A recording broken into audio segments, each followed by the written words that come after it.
This is Real News Media TV, coverage you can trust. Please like, share, subscribe, and hit the notification bell. Select all for daily news updates.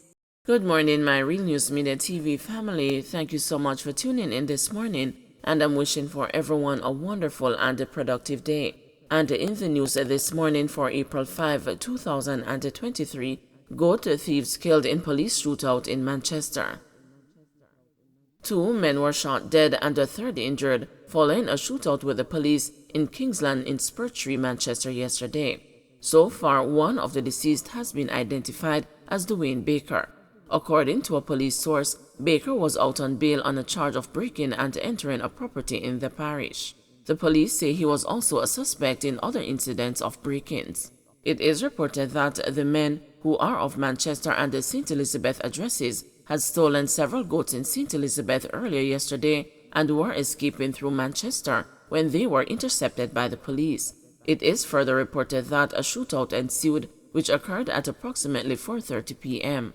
When the shooting subsided, the 3 men were found suffering from gunshot wounds. The police say a firearm was seized. They were taken to hospital, where 2 of them were pronounced dead and the other admitted. Residents say persons along the roadway were sent scampering during the heavy gunfire. I don't even know from where it started, but if you look at the entrance to turn into the lane off the main road, you will see spent shells.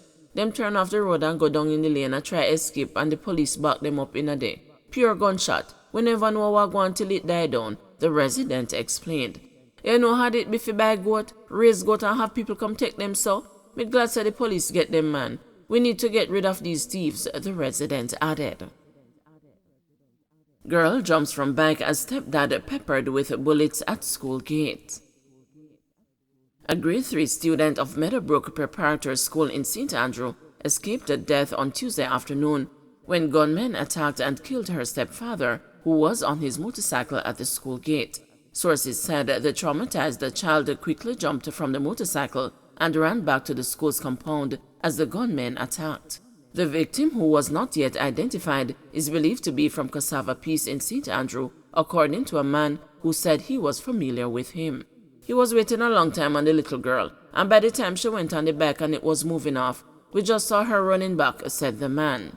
The incident occurred around 3:30 p.m., and the parents were contacted to pick up their children as soon as possible. The news understands that frightened children who were playing in the schoolyard scampered for cover in classrooms and other areas of the compound as gunshots rang out. When the news arrived at the school, police detectives were busy processing the scene, while a handful of parents were seen trickling in to collect their children. One parent said he was extremely upset by how violent Jamaica has become, as no one can predict where the next murder will take place. Every day you have to wonder when it is coming your way and to your door, he lamented. The mother of one student also expressed a shock at Tuesday's shooting outside the school. This is really bad. At the school, that is really dangerous, she said. Her son said that he was playing on the compound when he suddenly heard what sounded like a motorcycle backfiring. We thought it was a bike backfiring, then we realized it was gunmen. They fired around 3 to 4 shots at the man on the bike. He had his stepdaughter on it and she jumped off. Pain could be seen in the face of one mother when she stated that nowhere is safe again. One woman, however, was glad that her son did not witness the incident. In the meantime, a staff member at Meadowbrook Prep said plans are in place to have professionals come in and offer counseling to the children and others who were affected mentally by the brazen attack. I am traumatized. The child who was on the bike is also traumatized, said the staff member. It is her stepfather who always comes to pick her up. The shooter was in a car first and then they came out.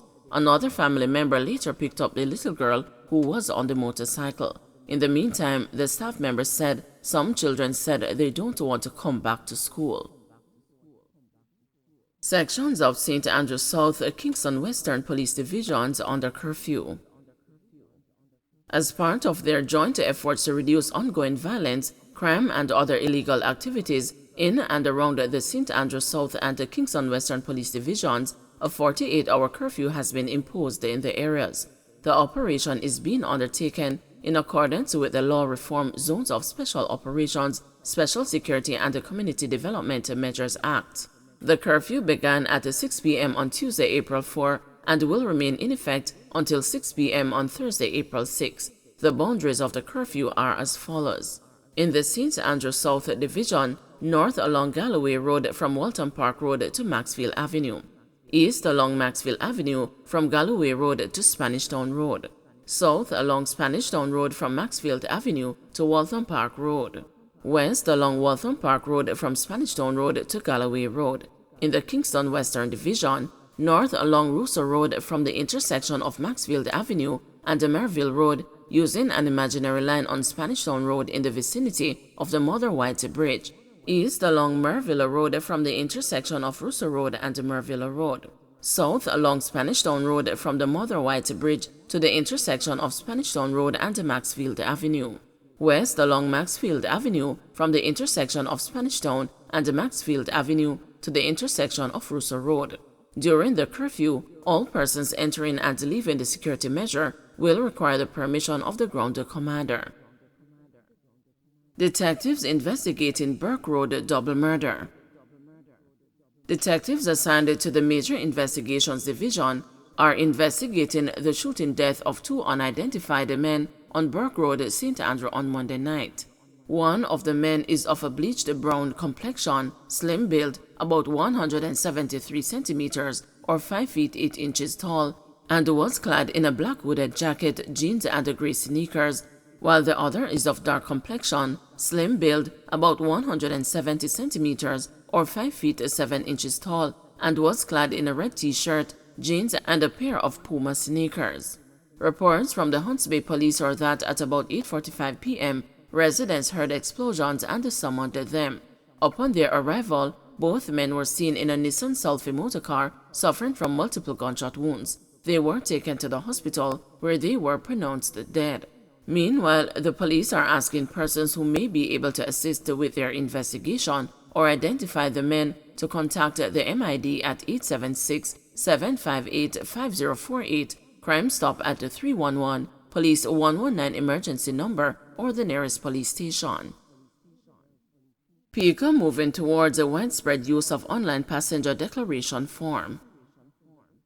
The Passport Immigration and Citizenship Agency says it will soon be moving to more widespread use of its online passenger declaration form. All arriving passengers are required to complete the Immigration and Customs form. Responding to a query from Prime Minister Andrew Holness about why the paper form is still being used, Chief Executive Officer of PICA, Andrew Winter, said the agency first needed to implement the passenger name record and interactive advanced passenger information systems. Mr. Winter and the team from PICA were at the office of the Prime Minister earlier yesterday when they presented the Prime Minister with a new e-passport. PICA announced that it would be issuing e-passports starting this month. The new passports feature a microchip containing the holder's biographical data. Jamaica is the 12th CARICOM country to begin issuing e-passports. Don't forget to like, share, subscribe, and hit the notification bell. Select all for daily news updates.